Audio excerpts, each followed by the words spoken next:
জয়গুরু বন্ধুরা, বেরিয়ে পড়লাম শ্রী মন্দিরের উদ্দেশ্যে সন্ধ্যাকালীন বিনতি প্রার্থনা করতে।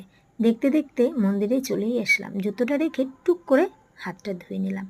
এখন চলে যাব ওপরে। ওপরে যে আমাদের শ্রী শ্রী ঠাকুরের বিগ্রহ রয়েছে, ঠাকুরের বিগ্রহের সামনে আমরা সকল ইষ্টপ্রাণ গুরু ভাই বোনেরা মিলে এখানেই প্রার্থনা করব। এই যে চলে আসলাম ঠাকুরের বিগ্রহের সামনে, প্রার্থনা হয়ে গেল। হয়ে গিয়ে এখন নিচে চলে যাচ্ছে। এই যে ঘরটি দেখছেন, এই ঘরে ঠাকুরের প্রতিকৃতি থেকে শুরু করে ঔষধ, ঠাকুরের বই, সমস্ত কিছুই পাওয়া যায়। দু একটা গান শোনার পর ধ্বনি দিয়ে শেষ হলো। এবার চলে যাব সোজা ঠাকুর ভোগের দিকে। যাই, একটু ঠাকুর ভোগ গ্রহণ করি। এই ঠাকুর ভোগ নিলাম, একটু ঠাকুর ভোগ মুখেও দিলাম, দিয়ে একটু হাতটা ধুয়ে নিই। না ধুলে তো হবে না। এই যে ঠাকুরের মন্দির, এখন সোজা চলে যাব বাড়ি।